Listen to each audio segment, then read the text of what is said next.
Kita sedang menyaksikan perang dagang antara dua kekuatan ekonomi dunia, yaitu Amerika dan China. Dan perang dagang ini sebenarnya dipicu oleh Amerika, karena Amerika ingin memulihkan perekonomiannya dengan cara atau kebijakan penetapan tarif yang dikenakan ke banyak negara, termasuk negara Indonesia. Tapi ada yang menarik yang harus kita bahas di sini. Amerika dan Cina adalah dua kekuatan nomor satu dan nomor dua dunia, dan kita bisa melihat bahwa di tengah pertarungan seperti ini, kita bisa melihat atau bisa belajar bagaimana kedua negara ini akan menggunakan semata-mata kekuatan atau power atau negosiasi. Ya, pada awalnya kalau Anda melihat Amerika serta-merta sudah ngegas ya, sudah ngegas dan sempat mengeluarkan statement bahwa sekarang banyak negara berbondong-bondong minta negosiasi ya, bahkan katanya kissing his ass gitu ya. Kalimat yang penuh dengan keangkuhan.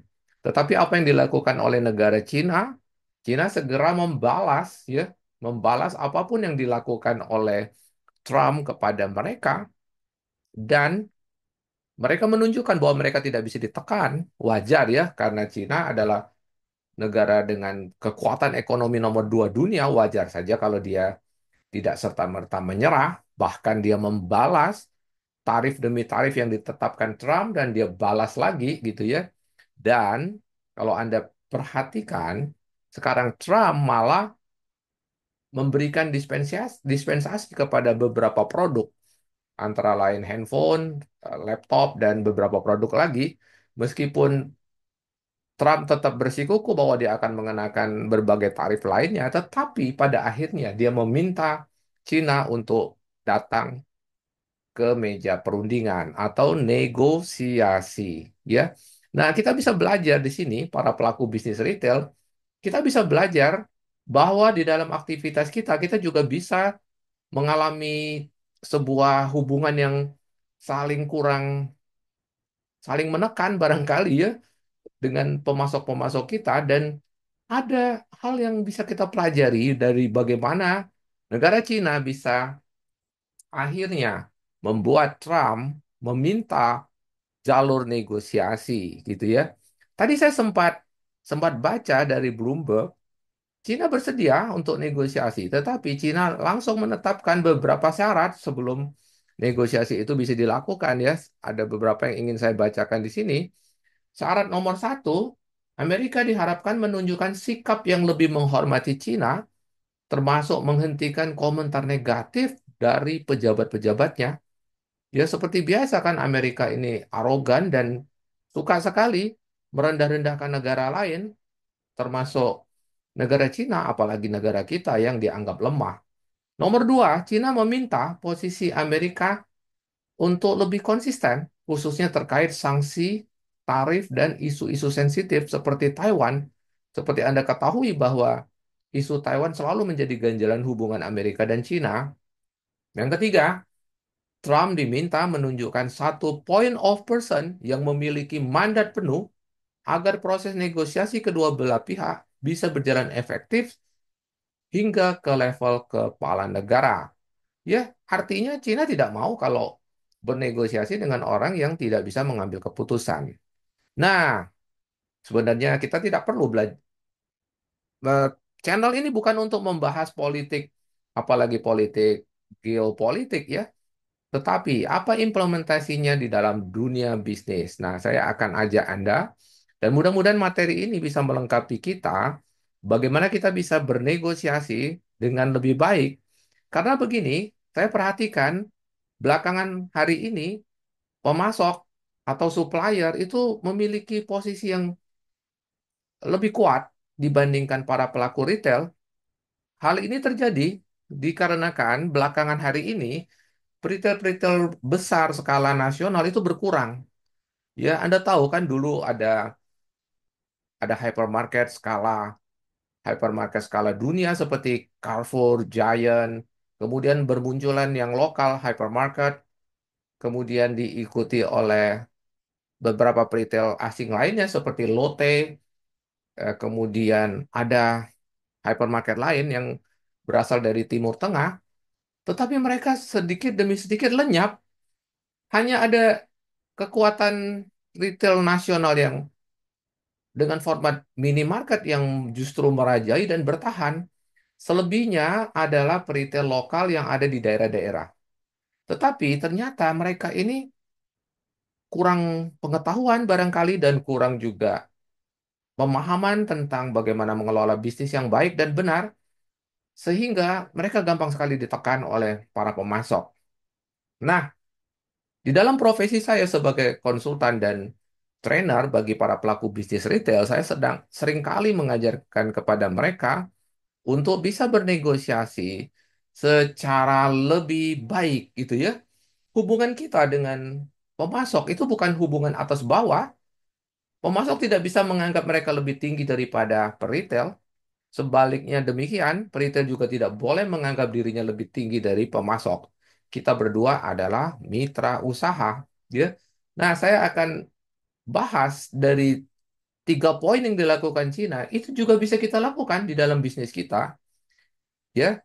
Yang pertama, dikatakan kan, Amerika diharapkan menunjukkan sikap yang lebih menghormati Cina. Berarti kita juga bisa mengatakan demikian. Kita dan supplier itu adalah mitra. Jangan mau atau jangan sampai ada salah satu pihak merasa lebih tinggi daripada pihak yang lain, baik retail maupun pemasok. Ya, keduanya harus bisa menempatkan diri sebagai mitra dalam posisi yang sejajar, gitu ya, untuk siap bernegosiasi. Nah, yang kedua, China meminta posisi Amerika untuk lebih konsisten, khususnya terkait sanksi tarif dan isu-isu sensitif seperti Taiwan dan lainnya. Artinya apa? Dalam setiap hal kita harus berlaku adil gitu ya. Nah, dalam negosiasi Anda harus punya posisi yang jelas ya. Anda akan menetapkan plafon Anda dan atau sebaliknya Anda akan menetapkan floor Anda yang Anda inginkan sebagai syarat negosiasi. Contoh, negosiasi ini tetap berlangsung, tetapi tidak boleh penawarannya lebih rendah dari batas yang sudah kita tetapkan. Atau sebaliknya, kalau di pihak yang sebaliknya, kita bisa meminta, tetapi tentu saja ada batas, ada plafon, gitu ya. Jadi kedua belah pihak seharusnya memiliki sebuah posisi yang jelas, gitu ya. Berikut yang ketiga nih, ini penting sekali. Ya, Trump diminta menunjuk 1 point of person yang memiliki mandat penuh. Demikian juga kita ketika kita bernegosiasi dengan pemasok, Anda harus bernegosiasi dengan orang yang tepat. Ya, jangan kepada seseorang yang tidak mampu mengambil keputusan. Demikian juga di pihak kita, kita juga jangan mengirim negosiator yang tidak bisa mengambil keputusan. Seorang negosiator harus mampu mengambil keputusan.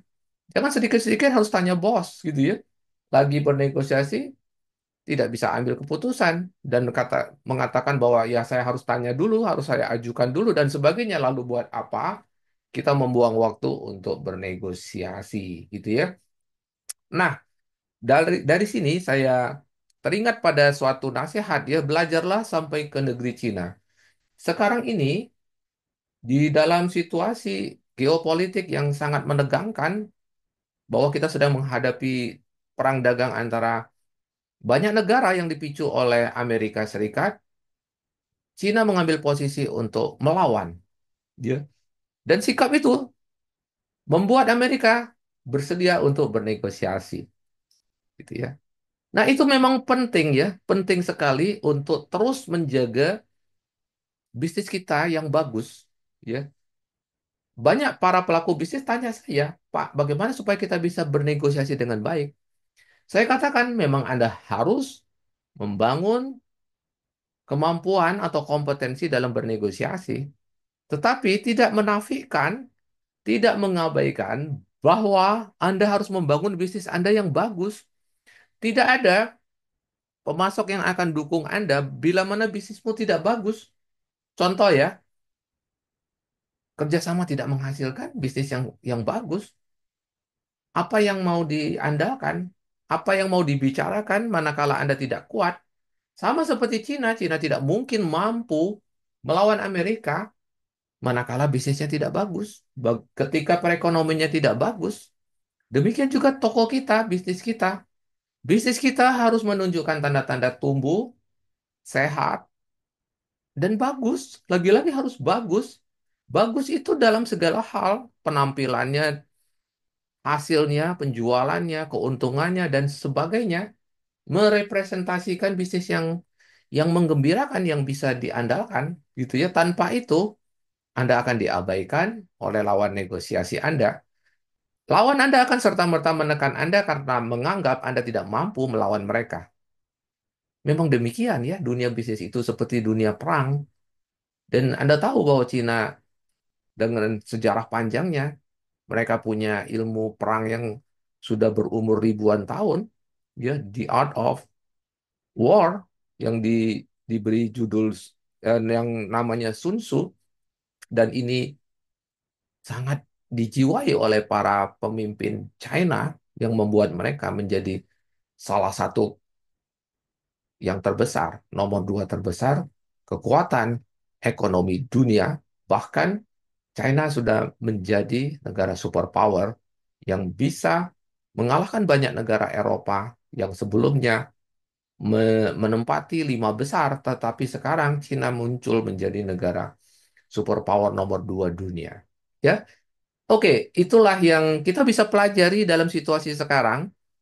Kita harus memperhatikan hal-hal seperti ini dan bagaimana implementasinya di dalam bisnis kita masing-masing. Karena apapun yang terjadi di luar sana, pengaruhnya tidak terlalu banyak buat kita, karena PR kita lebih banyak lagi. Masih banyak pekerjaan rumah yang belum kita selesaikan. Dan kalau Anda lebih sibuk ngurusin atau khawatir dengan apa yang akan terjadi di luar sana, akhirnya Anda lupa memperbaiki diri Anda sendiri. Tadi barusan saja saya dapat sebuah kabar yang bagus dari salah satu peserta mentoring saya. Tahun lalu bisnisnya ngorat-marit ya, bisnisnya tidak tumbuh, bahkan cenderung minus, minus growth, tetapi hari ini saya bisa menyaksikan laporan 3 bulan pertama sepanjang 2025, bisnisnya luar biasa bagus ya. Pertumbuhannya ternyata mampu 2 digit. Tahun lalu ada yang minus growth, ada yang pertumbuhannya cuma 1%, 2%. Tapi hari ini saya melihat dia tumbuh 2 digit, kepala dua. Ya, 20 sekian, saya tidak perlu sebutkan persisnya. Tetapi itu hal yang menggembirakan bagi saya, bahwa jika Anda melakukan saja PR-PR Anda, tidak peduli dengan isu-isu geopolitik, karena kalau kita sibuk oleh faktor-faktor yang tidak bisa kita kendalikan, kita lupa mengendalikan hal-hal yang bisa kita kendalikan. Ya, ini pesan saya untuk para pelaku bisnis retail: jangan terlalu sibuk ngurusin hal-hal yang tidak bisa Anda kendalikan. Kendalikanlah, uruslah hal-hal yang bisa Anda kendalikan sendiri. Ya, baik. Sampai kita berjumpa lagi. Salam, grow and prosper.